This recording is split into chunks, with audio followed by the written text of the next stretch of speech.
ಉತ್ತರ ಕರ್ನಾಟಕದ ಹೆಮ್ಮೆಯ ಪಬ್ಲಿಕ್ ನೆಟ್ವರ್ಕ್ ಸುದ್ದಿ ನಿಮ್ಮ ಮನೆಯ ಬಾಗಿಲವರೆಗೆ. ಪ್ರಶಾಂತ್ ನಾಗ್ನೂರ್ ಇವರ ಸಾರಥ್ಯದಲ್ಲಿ ಪಬ್ಲಿಕ್ ನೆಟ್ವರ್ಕ್ ಟಿವಿ ಕರ್ನಾಟಕ. ಸುದ್ದಿ ಹಾಗೂ ಜಾಹೀರಾತುಗಳಿಗಾಗಿ ಸಂಪರ್ಕಿಸಿ 9611451545 ಮತ್ತು 8618501047. ಪ್ರಧಾನ ಸಂಪಾದಕರು ಪ್ರಶಾಂತ್ ಎಸ್ ನಾಗ್ನೂರಿ. ನಾನು ಮೊನ್ನೆ ತಾನೇ ಈ ಭಾಗದ ಶಾಸಕರು ಮತ್ತು ಲೋಕೋಪಯೋಗಿ ಸಚಿವರ ಒಂದು ಮಾತನ್ನು ಕೇಳಿದೆ. ಯಾರಾದರೂ ಮುಖ್ಯಮಂತ್ರಿ ಆಗೋರಿದ್ದರೆ ಈಗಲೇ ಆಗಿದ್ರಿ, ಯಾಕಂದರೆ 2028ಕ್ಕೆ ನಾನು ಆಗ್ತೀನಿ ಅಂತ ಹೇಳಿದ್ದನ್ನು ಕೇಳಿದ್ದೀನಿ.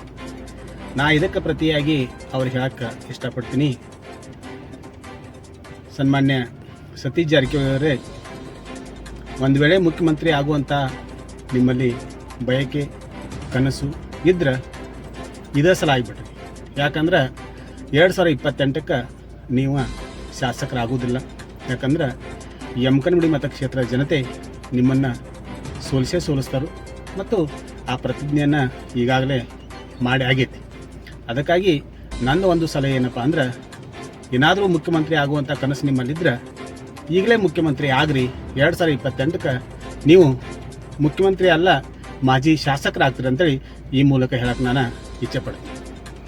ಮತ್ತು ನೀವು ಏನಾದರೂ ನಿಮ್ಮ ವಿರುದ್ಧ ಒಂದು ಟೀಕೆ ಟಿಪ್ಪಣಿ ಬಂದರೆ ನಮ್ಮ ಸಮುದಾಯದ ನಾಯಕರಿಗೆ ಮತ್ತು ಇದರಲ್ಲಿ ಜಾತಿ ಜನಾಂಗವನ್ನು ಸೇರಿಸಿಕೊಂಡು ಅವರ ದುರುಪಯೋಗವನ್ನು ಪಡಿಸ್ಕೊಳ್ತಾ ಇದ್ದಾರೆ. ನಂದು ಹೇಳೋದಿಷ್ಟ, ನಿಮಗೇನಾದರೂ ನಿಜವಾಗಲೂ ನಮ್ಮ ನಾಯಕ ಸಮುದಾಯದ ಮೇಲೆ ಗೌರವ ಅಂತಿದ್ರೆ, ನೀವು ಶಾಸಕರು ಮಂತ್ರಿಗಳು, ನಿಮ್ಮ ಮಗ ಅತಿ ಕಡಿಮೆ ವಯಸ್ಸಿನಲ್ಲಿ BDCC ಬ್ಯಾಂಕ್ನ ನಿರ್ದೇಶಕ ಮತ್ತು ಅದಕ್ಕಿಂತ ಮೇಲಾಗಿ ಅಫೆಕ್ಸ್ ಬ್ಯಾಂಕ್ನ ನಿರ್ದೇಶಕನನ್ನಾಗಿಯೂ ಮಾಡಿದ್ರಿ. ಅದರ ಜೊತೆಯಾಗಿ ಇದ್ದಂಥ ಒಬ್ಬ ಸುಪುತ್ರಿಯನ್ನು ಸಂಸದರನ್ನಾಗಿ ಮಾಡಿದ್ರಿ. ಅದೇ ನಿಮ್ಮಲ್ಲಿ ಆ ದೊಡ್ಡ ಗುಣ ಇದ್ದಿದ್ರೆ ನಮ್ಮ ಯಾವುದಾದ್ರೂ ಸಮುದಾಯದ ನಾಯಕರನ್ನು ತೆಗೆದುಕೊಂಡು ಬಂದು ನೀವು ಸಂಸದರನ್ನಾಗಿ ಮಾಡಬೇಡ್ರಿ, ಆದರೆ ಕನಿಷ್ಠ ಪಕ್ಷ ಈ BDCC ಬ್ಯಾಂಕ್ನ ನಿರ್ದೇಶಕನ ಆಗಿರೂ ಮಾಡಬೇಕಾಗಿತ್ತು. ಯಾಕಂದ್ರೆ ಅಧಿಕಾರ ಕೊಡದಿದ್ರೆ ನಿಮಗೆ ತಗೋತೀರಿ, ಹೋರಾಟ ಮಾಡಿಸೋದಿದ್ರೆ ನಮ್ಮ ಮುಗ್ಧ ಸಮುದಾಯದ ನಾಯಕರನ್ನು ಮುಂದೆ ತರ್ತೀರಿ. ಅದು ನ್ಯಾಯೋಚಿತವಲ್ಲ ಅಂತೇಳಿ ನಾನು ಹೇಳಕ್ಕೆ ಇಷ್ಟಪಡ್ತೀನಿ.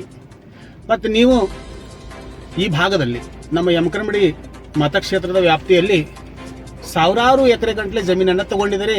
ಅದು ನಿಮಗೂ ಗೊತ್ತು, ನಮಗೂ ಗೊತ್ತು, ಎಲ್ಲರಿಗೂ ಗೊತ್ತು.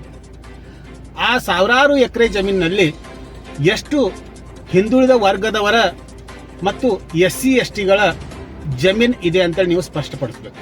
ಯಾಕಂದರೆ ನೀವು ಹಿಂದುಳಿದ ವರ್ಗಗಳ ನಾಯಕ, ಅಹಿಂದ ನಾಯಕ, SC ST ನಾಯಕ ಅಂತೇಳಿ ನೀವು ಹೇಳ್ಕೊಳ್ತೀರಿ.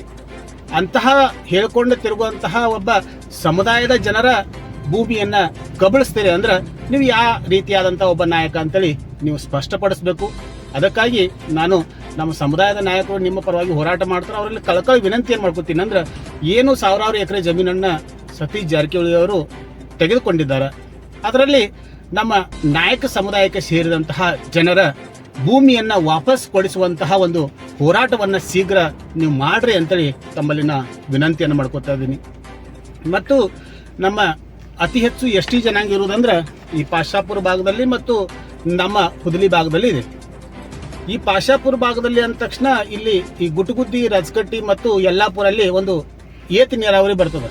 ರಾಜಕಟ್ಟಿ ಏತ ನೀರಾವರಿ ಅಂತ ನಾವು ಹೇಳ್ತೀವಿ. ಅದಕ್ಕೆ ನೀವು ಸುಮಾರು ಸಲ ಪೂಜೆಯನ್ನು ಮಾಡಿದ್ರಿ. ಚುನಾವಣೆ ಬಂತಂದ್ರೆ ನೀವು ಪೂಜೆ ಮಾಡೋಕೆ ಮುಂದೆ ಹೋಗ್ತೀರಿ. ಆದರೆ ಇನ್ನೂ ತನಕ ಅದು ಕಾರ್ಯರೂಪಕ್ಕೆ ಬಂದಿಲ್ಲ. ಯಾಕೆ ಕಾರ್ಯರೂಪಕ್ಕೆ ಬಂದಿಲ್ಲ? ನಿಮಗೇನಾದರೂ ನಾಯಕ ಸಮುದಾಯದ ಮೇಲೆ ನಿಜವಾಗ್ಲೂ ಪ್ರೀತಿ ಇದ್ರೆ ಆದಷ್ಟು ಬೇಗ ಆ ಒಂದು ಏತ ನೀರಾವರಿಯನ್ನು ಪ್ರಾರಂಭ ಮಾಡ್ರಿ, ಪೂರ್ಣಗೊಳಿಸ್ರಿ. ಆ ಭಾಗದಲ್ಲಿದ್ದಂಥ ನಮ್ಮ ನಾಯಕ ಸಮುದಾಯದ ಜನ ಮತ್ತು ಇನ್ನುಳಿದ ಜನ ಎಲ್ಲರೂ ಸೇರಿಕೊಂಡು ಖಾನಾಪುರಕ್ಕೆ ಇಟ್ಟಂಗಿ ಮಾಡ್ಲಿಕ್ಕೆ ಹೋಗ್ತಿರ್ತಾರೆ.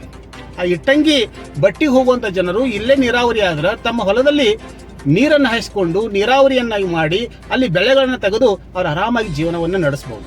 ಅದಕ್ಕಾಗಿ ನಾ ಹೇಳೋದೇನಪ್ಪ ಅಂದ್ರೆ, ಮಾನ್ಯ ಸತೀಶ್ ಜಾರಕಿಹೊಳಿ ಅವರಿಗೆ ನೀವು ಸಮುದಾಯವನ್ನು ದುರುಪಯೋಗ ಪಡಿಸ್ಕೋಬೇಡ್ರಿ. ಯಾಕಂದ್ರೆ ಸಮುದಾಯವನ್ನ ಏನಾದರೂ ಹೋರಾಟ ಐತಿ, ನಿಮ್ಮ ವಿರುದ್ಧ ಸ್ಟ್ರೈಕ್ ಐತಿ ಅಂದ್ರೆ ಅವ್ರನ್ನ ಕರೆಸ್ತೀರಿ. ಆದ್ರೆ ಅಧಿಕಾರ ಕೊಡದಿದ್ರೆ ನಿಮ್ಮ ಮಗನಿಗೆ ಮತ್ತು ನಿಮ್ಮ ಮಗಳಿಗೆ ಅಧಿಕಾರವನ್ನು ಕೊಡ್ತೀರಿ ಮತ್ತು ನೀವು ಅಧಿಕಾರವನ್ನು ತಗೋತೀರಿ. ಈ ಬಗೆಯ ನೀತಿಯನ್ನ ನೀವು ಬಿಡಬೇಕು.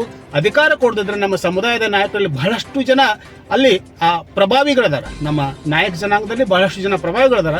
ಅಂತಹ ವ್ಯಕ್ತಿಗಳಿಗೆ ನೀವು ಯಾವುದಾದ್ರೂ ಒಂದು ಉತ್ತಮವಾದಂತಹ ಒಂದು ಅಧಿಕಾರವಿರುವ ಒಂದು ಅಧಿಕಾರವನ್ನ ಕೊಡ್ರಿ, ಆಡಳಿತಕ್ಕೆ ಸಂಬಂಧಪಟ್ಟ ಒಂದು ಅಧಿಕಾರವನ್ನ ಕೊಡ್ರಿ. ಅವಾಗ ನಮ್ಮ ಸಮುದಾಯ ಬೇರೆ ರೀತಿಯಲ್ಲಿ ಮತ್ತೆ ಅಭಿವೃದ್ಧಿ ಆಗ್ತದೆ. ಮತ್ತು ಸುಮ್ಮನೆ ಸಮುದಾಯದ ಹೆಸರು ಹೇಳ್ಕೊಂಡು ರಾಜಕೀಯವನ್ನ ಮಾಡಬೇಡ್ರಿ. ನಿಮಗೆ ನಾ ಹೇಳೋದಿಷ್ಟ, ಮುಂದಿನ ದಿನಮಾನಗಳಲ್ಲಿ ಯಾರೋ ನಿಮ್ಮ ಬಗ್ಗೆ ಟೀಕೆ ಟಿಪ್ಪಣಿ ಮಾಡಿದ್ರೆ ಅದಕ್ಕೆ ನಿಮ್ಮ ಸಾಮರ್ಥ್ಯದಿಂದ ಉತ್ತರ ಕೊಡಕ್ಕೆ ಪ್ರಯತ್ನ ಮಾಡ್ರಿ. ನಮ್ಮ ಮುಗ್ಧ ಜನರನ್ನ ಅಲ್ಲಿಗೆ ತರಬಾಡ್ರಿ ಅಂತೇಳಿ ಈ ಮೂಲಕ ಹೇಳಕ್ಕೆ ಇಚ್ಛೆ ಪಡ್ತೀನಿ. ಅದ್ರ ಜೊತೆ ಮತ್ತೊಮ್ಮೆ ಹೇಳ್ತೀನಿ, 2028ಕ್ಕೆ ನೀವು 100ಕ್ಕೆ 100 ಮಾಜಿ ಆಗ್ತಾರೆ ಅಂತ ಹೇಳಕ್ಕೆ ಇಚ್ಛೆ ಪಡ್ತೀನಿ.